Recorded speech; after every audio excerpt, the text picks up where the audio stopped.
an important term to know.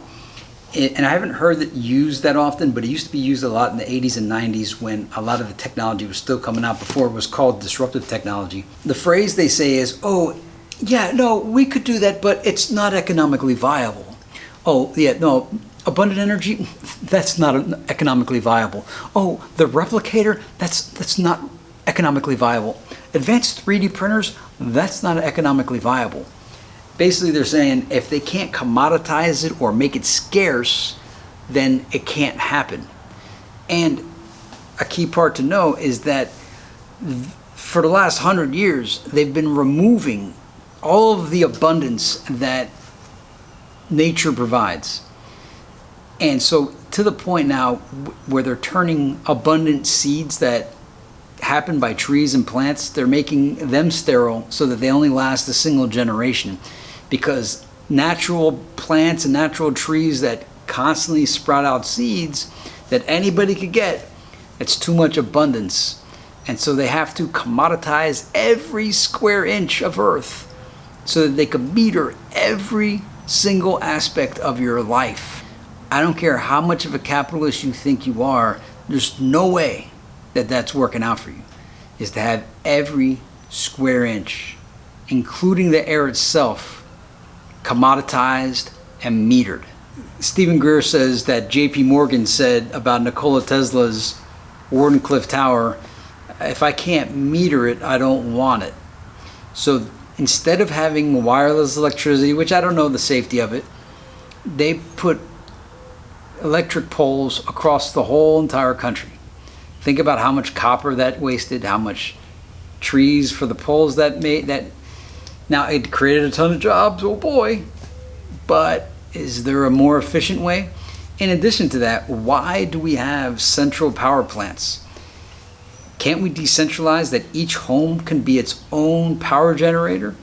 I'm sure that's possible. Now, somebody will say, well, how safe is that? And what if it worked like the flux capacitor? So you put all your garbage that we're all told, you naughty litterers, you guys, humans produce so many cubic feet of garbage per day, filling up the landfills.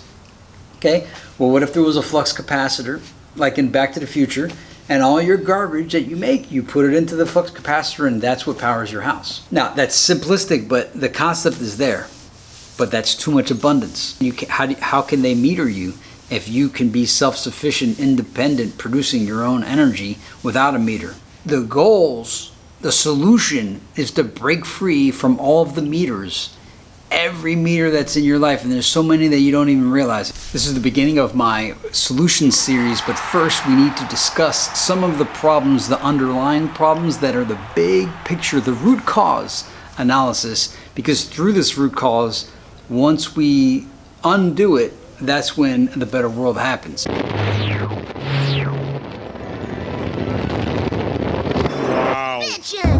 So the primary issue that faces all of us is artificial scarcity. I always talk about it, but in addition to artificial scarcity is artificial labor. I just came to this concept of artificial labor watching this clip of Tucker Carlson proudly telling Ben Shapiro that he wants to keep truck drivers driving trucks even if automated driverless trucks could be made possible.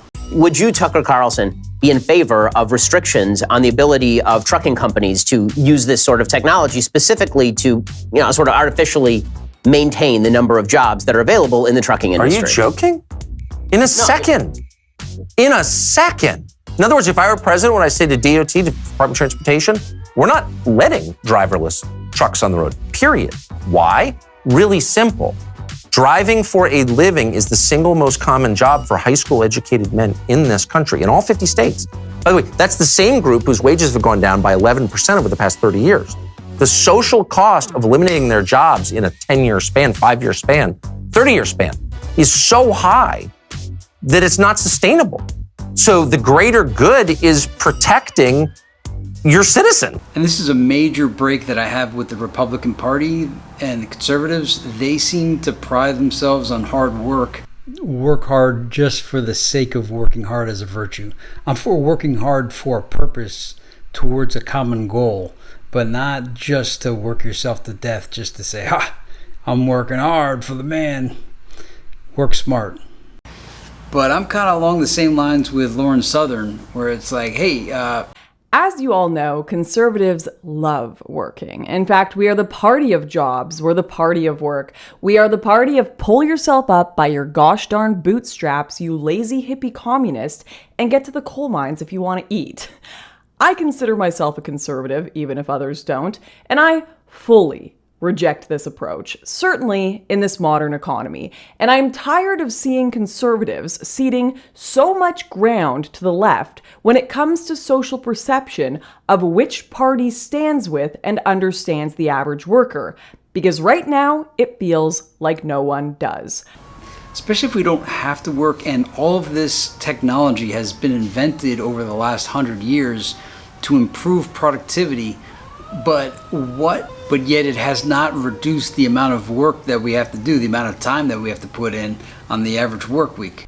And it's not that, I don't want to work, I'm lazy. It's I want the free time so that I can figure out what's going on with this world. It feels like a trick, a trap to occupy my time and to occupy everybody's time so that we don't figure out what's actually going on. And it's actually specifically stated in 1984 that you can't, you can't allow people to have time to think, otherwise they'll figure out how they're being manipulated and conned and all that.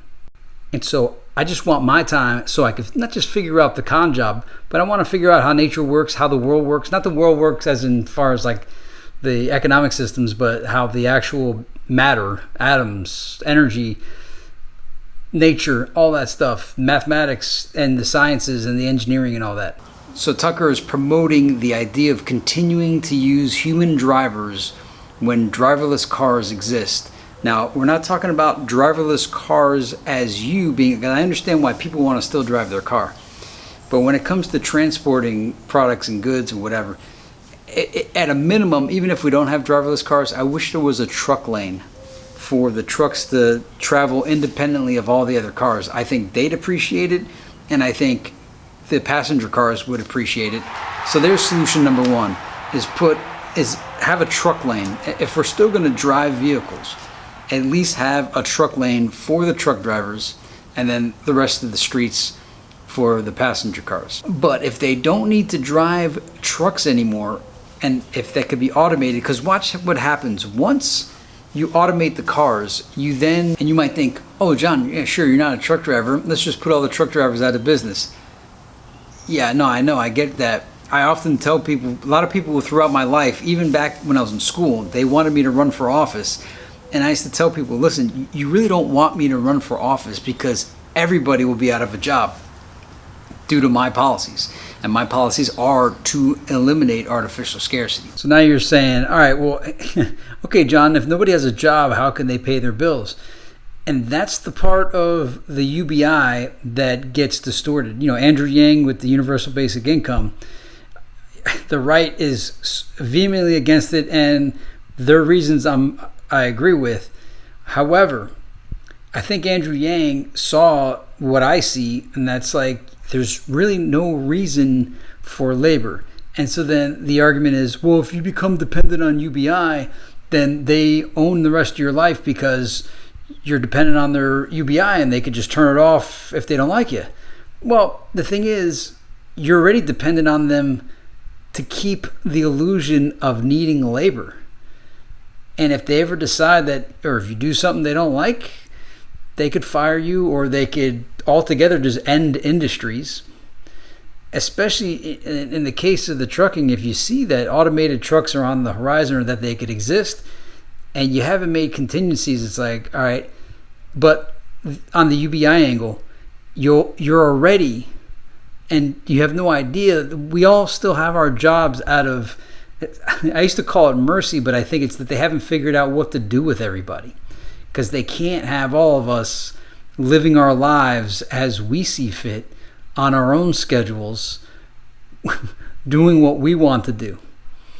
And that's, throughout my life, the naughtiest thing to ask for is free time to live your own life. It's so naughty. They even have phrases against it, that idle time is when the devil's hands come in or something like that. So yeah, alternatively then, Can we have an opt-out thing for people like me? I am good for goodness sake. Now you might say, well, how good are you, Johnny? You're out here telling all the people how to break free of the system, and you're teaching them all these forbidden things. If you let me opt out, I wouldn't have to be doing this. I'm trying to get out. And I say I want the driverless trucks because it will reveal the hand, and watch the hand that it will reveal. And in order to show that hand reveal, I have to tell you a story that I saw. One time I was at a hotel room, and it was like on the 4th floor, and it was overlooking a gas station. And I mean, the gas station was like almost part of the hotel property. And it was at a major intersection, like right off the highway of the city. It was the center hub. And the traffic in the gas station, it was just circular cars nonstop forever. Like I watched it for about an hour, and there was no break in action. There was nonstop cars pumping their gas and round and round and round and round. I was amazed at how much money was getting pumped into that gas station. And when I saw that, I realized this is why free energy or abundant energy will never be allowed, because these gas companies are going to get, and I'm not coming at this from like your average, big oil. I'm saying if we didn't even need it in the first place, gas is a form of metering, because you keep 12, 15 gallons in your car, and you have to constantly pay for your travel. It's to limit your ability to travel. So it's a meter, it's a limit, it's an artificial limit. They found ways to police and control people without police and without guards. They're policing you through the meters. And when they get their smart cities, so you have to, if you want to stand a chance against this technocratic dystopian future, you have to let go of your desire for the scarcity. Because I have had so little people support me on this quest to talk about artificial scarcity. It's like everybody likes their little piece of the pie that they get, that they got their little part, and they don't care what happens to everybody else. But if you don't have the abundance, then you're going to be doomed and forced into the new total prison planet. So take all the words that I'm talking about here, and let's figure out how we can implement it before it's too late. It might be too late, but I think we still have a tiny bit of time left. All right, let me just restate it again, just in case it didn't make sense. You need to get the abundance, which means get rid of the artificial scarcity, so that you have self-sufficiency, independence, so that when they do pull their big thing, you won't be in a compromised state. If everybody had, a really advanced 3D printer, if everybody had the advanced biotechnology to give them near invincibility or supreme immunity, these things, they gotta exist. And if they don't exist, what have they been? There's been billions and possibly trillions of dollars in health research. How much do they spend on how to cure cancer and all that? You gotta have results. I think all the results have been made. I think they've just been all not released, black shelved and all that. So get the 3D printer so you can create all the items you need, the biotech so that you have everything you need. Find out the artificial scarcity and pricing for housing and automobiles. They price those so that you have to pay for them for your entire working career. And then understand all of the different levers that they use for the economics so that you always stay stuck where you're at.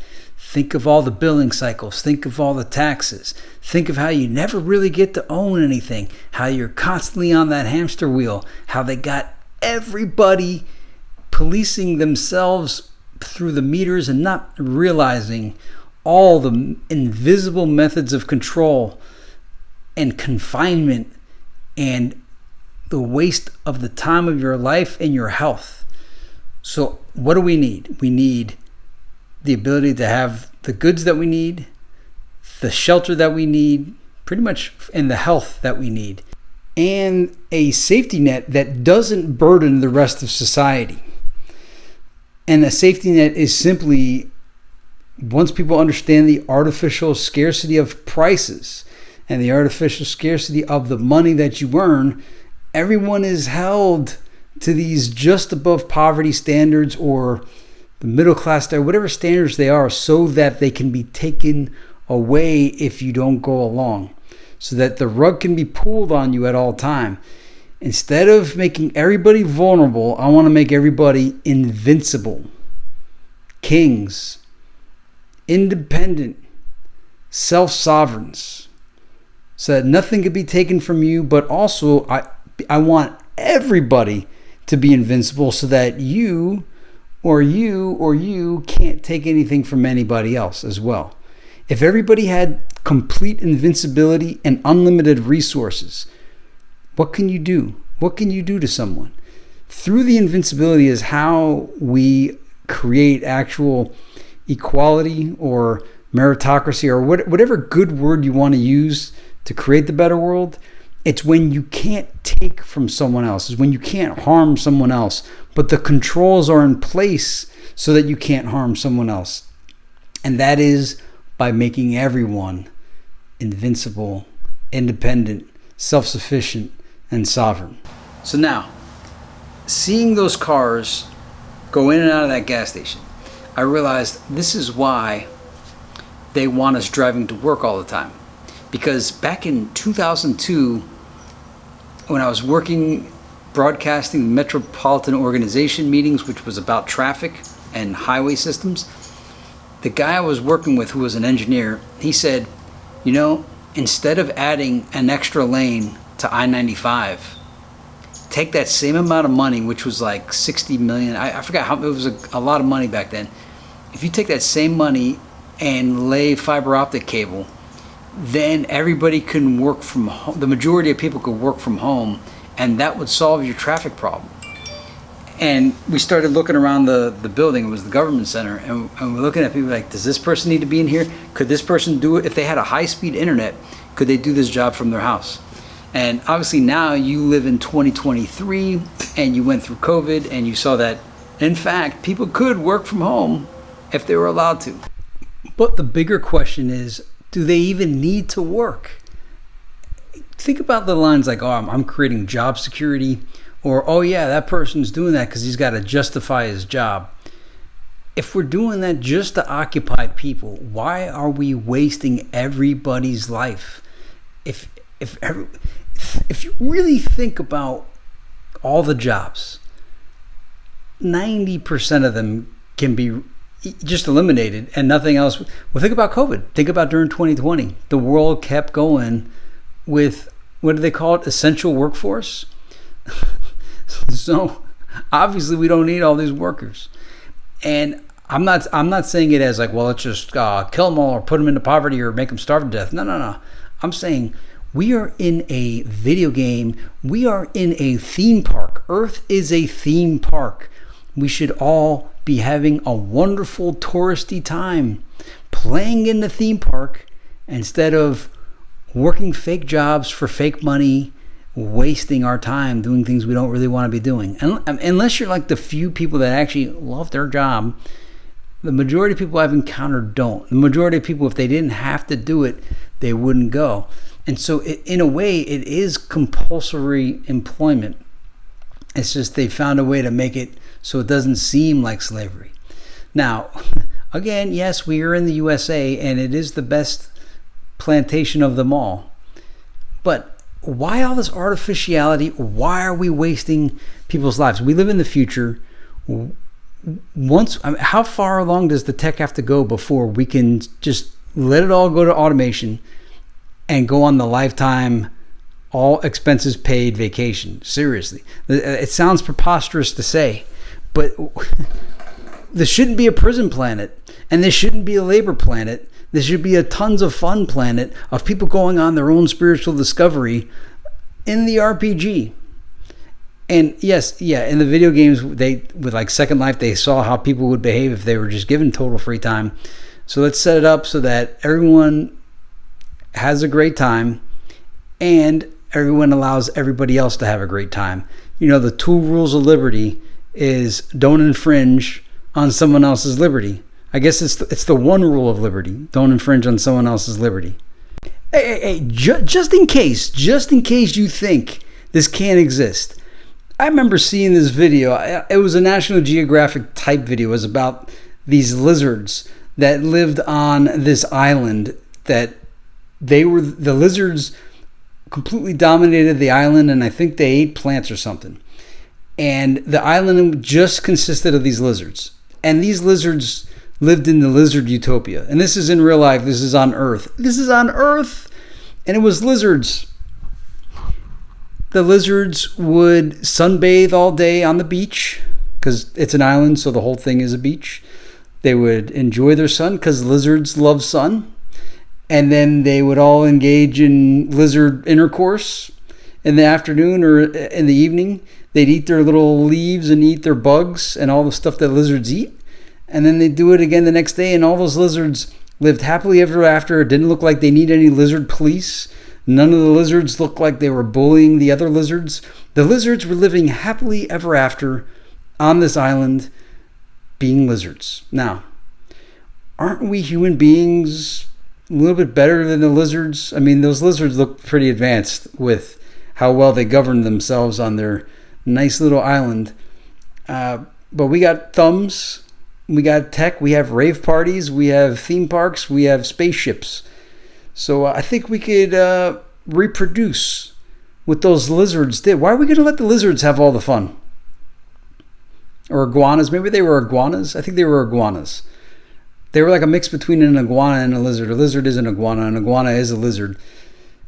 But bottom line is, man, the lizards did it. Can't we do it like the lizards? And if you drove a car during COVID, you noticed that there was hardly any traffic. And you could even drive around major cities. Like I remember driving around Orlando, there was hardly any traffic. It was mind-blowing. So it's possible that part of the reason we all still go into work is so that we constantly consume the gas. And if the money is based on the petrodollar, which is based on us consuming gas, they need cars to continuously consume gas. So until we solve that, then everything else, that's just one of the meters. There's many other meters. There's a book that you got to read. It's called The Grunch of Giants, but it's really difficult to read. So I did a 6-part series on my channel back like 8 years ago where I translate the whole thing. But The Grunch is the gross universal cash heist.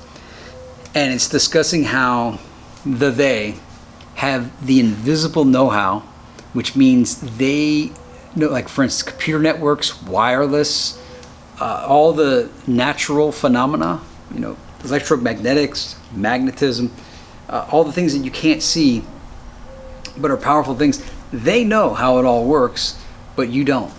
And they prevent you from knowing by removing all of the information that could help you discover what the inventors at the turn of the 20th century were inventing. You look at, Tesla's the one that you know, but you know about Edison and Maxwell and all these great scientists were able to figure, and Volta and Hertz, they were able to discover things without the modern technology that we have because they didn't have all of the useful knowledge and abilities and to be told the limitations. I often think about the laws of thermodynamics or the laws of nature, and I wonder if they're like the laws of robotics. And what I mean is, you ever read, I think it's I, Robot or Bicentennial Man, where the laws of robots are there to prevent the robots from attacking people, so that the robots never become a danger to humans. Well, what if the laws of motion, the laws of thermodynamics were all there as guidelines? Not so much guidelines, but as boundaries that say, do not cross this line, do not discover abundant energy. You can only use energy that expires due to friction or whatever. Boundaries, so that we wouldn't discover secrets that mankind was not supposed to know. So once driverless vehicles become a thing, I suspect it would show the hand of the purpose of transport. Meaning, they probably won't transport things. They might start decentralizing the manufacture and distribution of a lot of goods. One of the things is like 3D printing. 3D printing, not as we know it now. The stuff that you could buy right now is limited and simple. It's like the Atari. But if you use any kind of critical thinking, and you think about the assembly line, and you think about every product that you've purchased, they were all made essentially with some variation of a 3D printer. No matter how, like a car which is made of metal, it's made on an assembly line. That assembly line is essentially a 3D printer. Now, yeah, it's like, okay, what are you saying, John? We all need to have factories in our house? No. But there's got to be better ways to do things than the way we do things. The reason why we do all the things we do is for the consumption aspect, for the scarcity aspect, for the operational expenditure aspect, and the capital expenditure aspect, so CapEx, OpEx, and the whole thing to keep the money flowing, to keep all these people employed, artificial labor. Once the trucks don't need to, well, I guess they still are consuming the gas, but they're not consuming a human life. Okay, so that's the occupation part of an occupation, to occupy your time. And based on what Tucker said, it sounds like he wants to occupy people's time. So what are you saying, bro? None of us are going to work. How's that going to work out? And I'm saying, no. Right now what you got is, you got people that just, it's not even they want to compete with everybody else. They want to just take everything and not, all for them and none for you, and good luck figuring it out, while they've removed all of the abundance out of society, removed all of the know-how. So they have the know-how, and they removed all the resources. So they're in possession of the resources and the know-how. So you're out there in a barren land, completely at mercy at the situation. Now, we all probably if we are all one family, and we all are from one big thing, and we all could be all for one and one for all. And imagine the city is designed, or the town, or it's a new concept that we don't even know what it's called. But you have a center, a very large like factory thing that operates 24/7, that just continuously pushes out products, but it's decentralized. So every single town has this, you know how like towns have town centers for retail? Well, imagine a town industrial park, which we have those too, but instead of them producing only for the consumers, a more efficient way would be to have it on demand. And if everything is on demand, and there's no more this repeatable billing cycles and the need to pay monthly rents and to meet quarterlies all the time, because we live in monthly billing cycles and quarterly sales goals and whatnot. All these are also artificial things. Once those things are removed, and if you had this one location that just produces everything that you could possibly want or need, or you could also have the 3D printers, advanced ones, in your house to produce most of the stuff we need, we wouldn't need 50,000 companies all competing with each other, all running their trucks all over the place. There's such a much more efficient way to distribute the resources. And as I say, I'm not calling for the redistribution of wealth.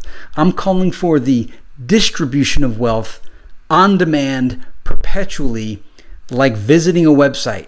Okay, when you go to a website, do you feel like you're stealing from the website? Like you go to get news, right? You go to MSN.com, or hopefully you don't go there, but you go to a website, you consume everything on that website for free, you little thief. You didn't have to pay to enter the website. It was free. I mean, you had to have the internet, the ISP connection, but the websites are free, and you could go to that website as many times as you want and consume all you want for free.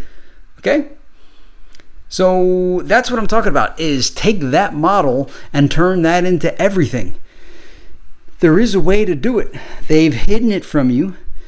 They've hidden the abundance, and they want you to believe in scarcity, and they want you to believe that, oh, people need to be incentivized to do stuff. Oh yeah, if people needed to be incentivized, how does Linux exist? How does all the open source software exist, like OpenOffice? How does Facebook, everybody put their own Facebook pages out there. People will do things on their own if given free time. We're a brand new species now at this point. We're a technologically advanced species. And I think people are ready to reallocate the usage of their time on this earth. They don't need to be occupied. Maybe I'm speaking for everybody else. I do not need to be occupied. Okay? Also, most of the stuff to learn has been made unnecessarily complicated. So they made it all complicated so that everybody had to specialize, so that everyone's dependent on everybody else, and everybody only knows their one thing. Why? So that everybody has to pay everybody else for everything else, to commoditize everything and to ensure that everybody has to work, because everybody can't possibly know everything. So we would have to go through a process of making the things that have been intentionally made complicated due to what we call obscurantism, and make it all obvious as heck. And all of this decentralization is to avoid shortages and avoid all these other ways of creating the scarcity to force you into compliance. What I'm trying to do is make it so that you could be free and not under anyone else's command, because they control everybody through scarcity. If you don't do what they want, they take it away. And yes, being a truck driver is an honorable occupation, but there's a lot of stuff that comes with it.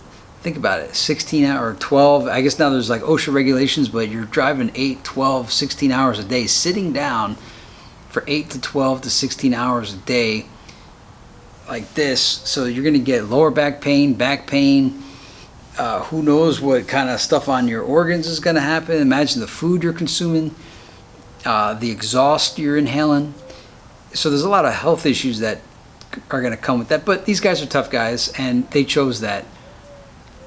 But the time away from your family, and do we need to? See, one of the biggest questions is, what are we working for as a whole? The individual person is working to put food on your table, but when does it stop? When does it end?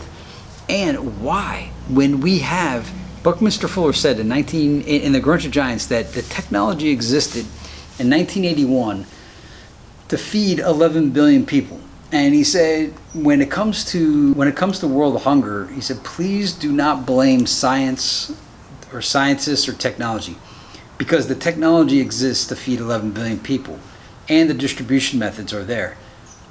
The reason why we don't is due to political issues. There's a small, less than 1% of people that want starving people out there, and that's why there are starving people. But the tech exists for them not to be starving. And Fuller said that he created the blueprint for, he called it the design decade. And he said it would take 10 years and $1 trillion. And if we built it, then he said every human on earth would have the lifestyle of a billionaire and the life of leisure that Marx said capitalism should have provided. Now, that's the other part. The four economic systems of Western society, capitalism, socialism, communism, and fascism, all four of these are based on scarcity. So none of them are your friend. They're all four false choices.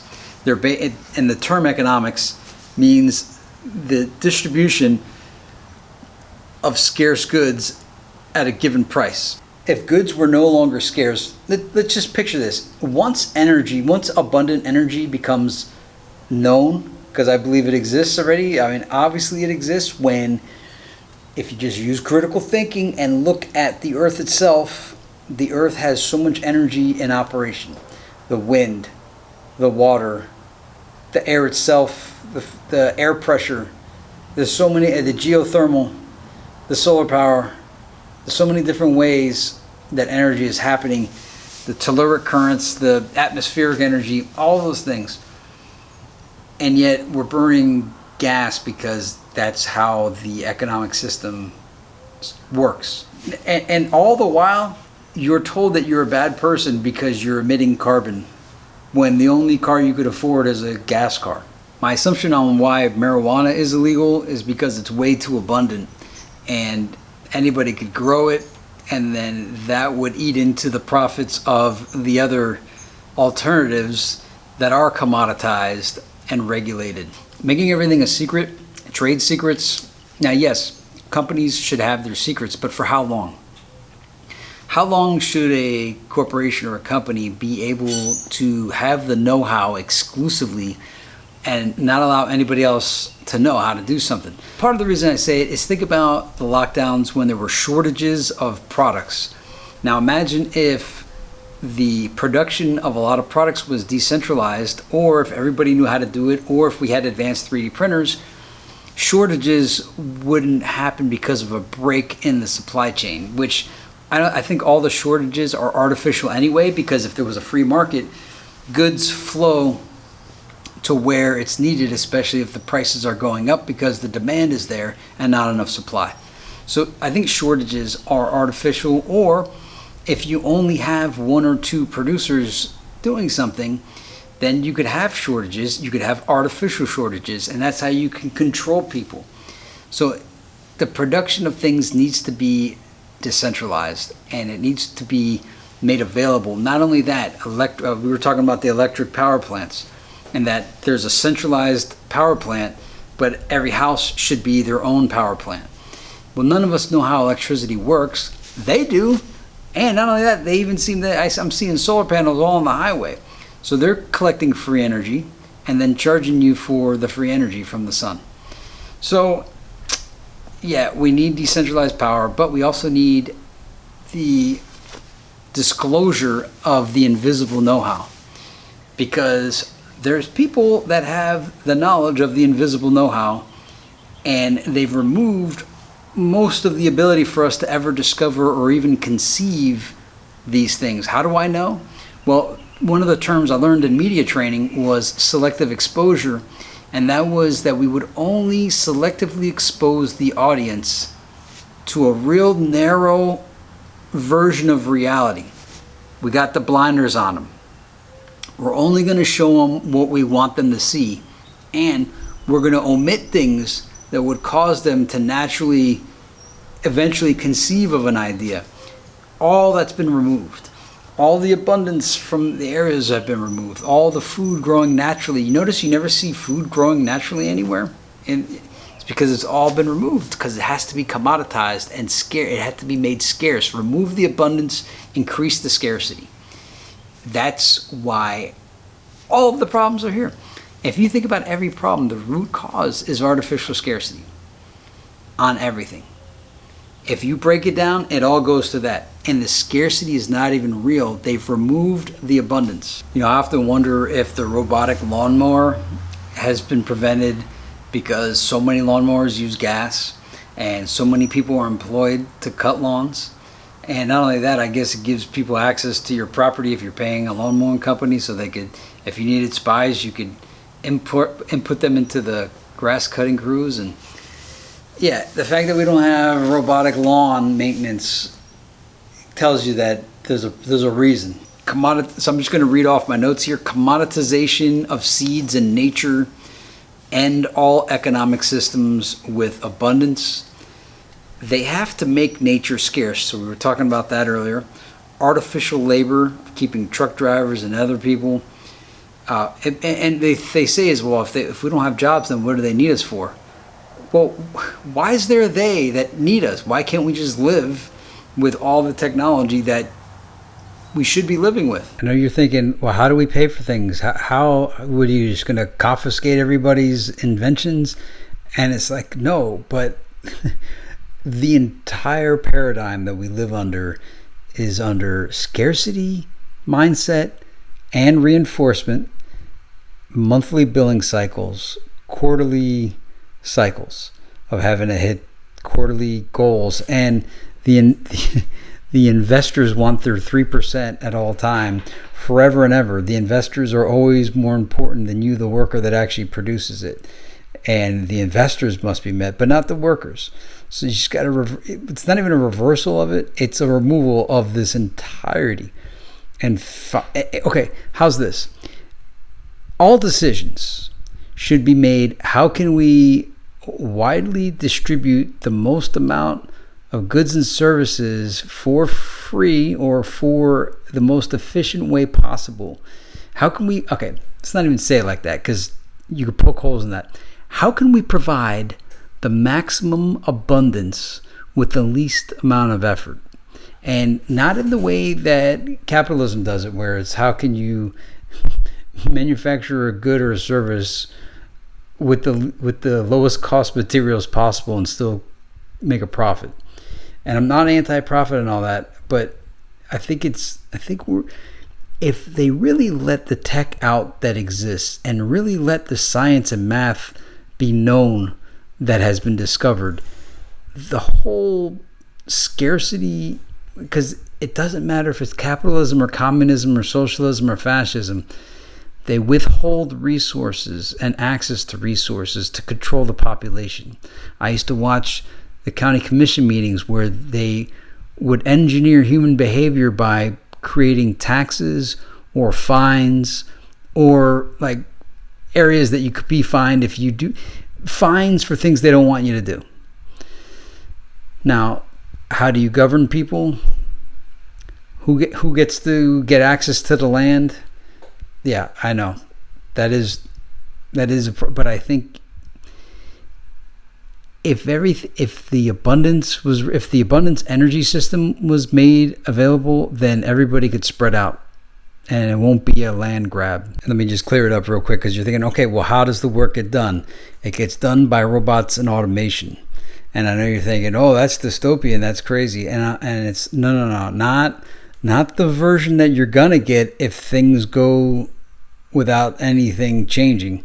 Where the corporations institute the robots with their own motives in mind, or the AI through the corporation or the government's perspective. We want automation, robotics, and AI to empower the people, to really, not to say it like the way a company would say it, oh, we want to empower you to be more productive. No. The automation, the robotics, and the AI to provide unlimited abundance and unlimited freedom and unlimited spare time within the confines of, obviously it's a 24-hour day, but to free everybody and to make total abundance on demand. I mean, if you think about it, what do people really do that's productive? Amazon. Okay, Amazon replaces every salesperson, because you could just go to Amazon and purchase your products. Okay, so you need some salespeople to pitch your products, but most of the workforce that just takes orders, what do you need them for? What do you need purchasing agents for? Teachers can be replaced by Khan Academy. Accountants can be replaced by TurboTax and accounting software. I mean, think about what computers do. They do computing, calculating, and accounting. So the only reason why we have the accountants is because you have the GAAP, the generally accepted accounting principles that convolute the whole system. So you need somebody that understands the intentionally convoluted jargon and legalese. But if you had a flat tax or no tax, and if you just had software that did it all, no more accountants. Doctors, if you had a scanner that just scanned your body, all different types of diagnostics that could just say, okay, here's what's going on. But then if people are healthy, then the whole medical industry falls apart. So this is where the incentivization for things to remain broken is there. What incentive does the medical industry have to make you healthy? They don't. What incentive does the car company have to make a car that doesn't break? They don't. What incentive does the police department have to make sure that there's no more criminals? The cops need the robbers to exist. So there's going to be, so long as there's an incentive, there's always going to be more crime to increase the kingdom. Yeah, once you have automated trucks, you'll soon realize we never really needed them to begin with. There's underground tunnels and all different ways that goods could be transported, along with the decentralized, like 3D printing methods. If towns were created like the following, you got your housing area, but then you have like this big gigantic factory that has all the 3D machines in it that constantly produce whatever you want on demand.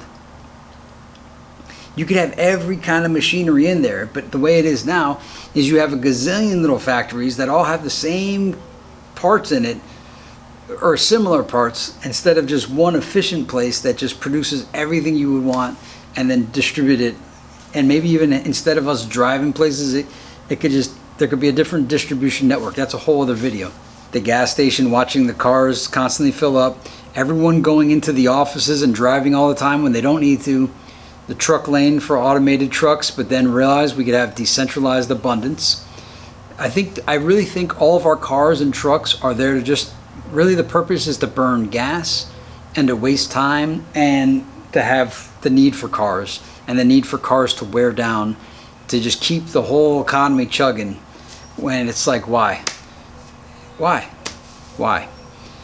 Food, clothing, love, shelter.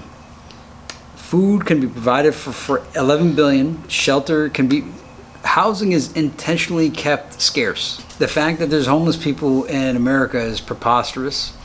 And I'm not saying it the same way the Democrats say it. I'm saying it just strictly from a reality perspective. It's preposterous. There could be a gazillion houses, but there's all these rules because they don't want it. They want to keep everything scarce to give everything value, but the value is based on artificial scarcity. Do you know how to build a house? I don't know how to build a house. And why can't we ensure that everybody has access to food and shelter? The basic necessities to living.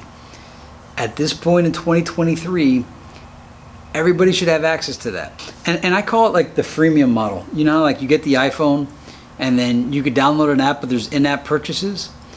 So we did it with the iPhone. Everybody's got the iPhone. Everybody's got apps. But if you want the in-app purchase, then you could pay for it. But at least everything is provided. Now they're going to say, well, you had to pay for the phone and you had to pay for the cell phone plan. It's like, yeah, okay. So, but if the phone was made to last instead of made to break with a battery that only lasts 2 years, and I can't replace the battery. And the reason why I can't replace the battery is for two reasons. One, they want you to buy a new phone all the time. And two, they need the battery so they could track you at all times.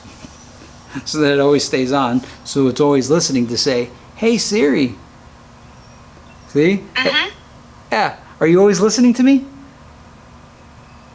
Which one should I use for Jonathan Lippa?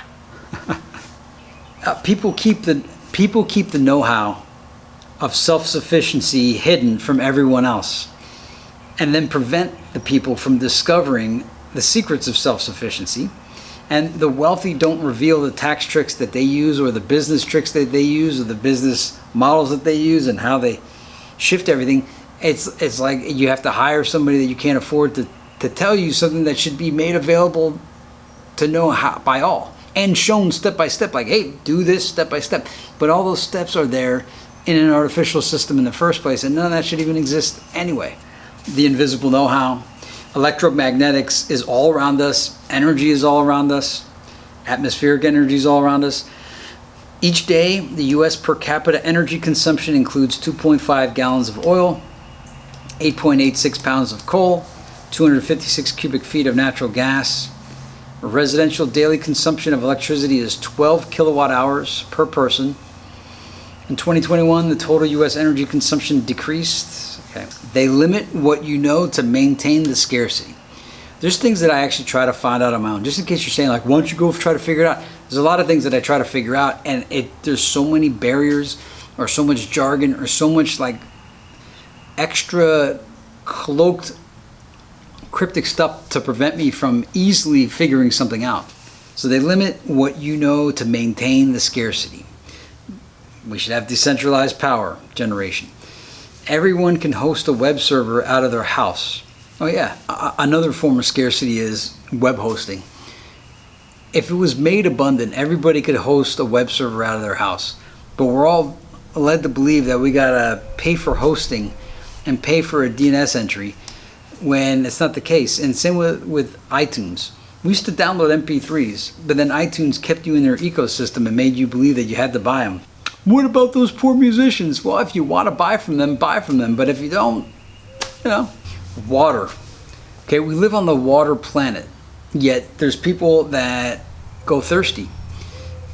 Why is desalination not the major priority for everybody? Because they need that water to be scarce. Water is the most abundant thing probably on the planet, and they need to keep it scarce. So they froze all the ice on the ice wall, all the fresh water, and the salt water you can't drink. So Yeah, let's desalinize. Do you know, I think the guy that invented 5-hour energy purchased a bunch of desalinization machines, but how that's not the biggest thing. And obviously it's not the biggest thing because the bottled water companies and the water companies don't want people to have abundant access to water. They don't want it. They don't want the abundance. Abundance is the worst thing. You know what? When you hear a threat to national security, what that means is abundance is about to break out and we got to put a stop to it. So anyway, those are some of the preliminary concepts to get under your plate, and we'll move on from there.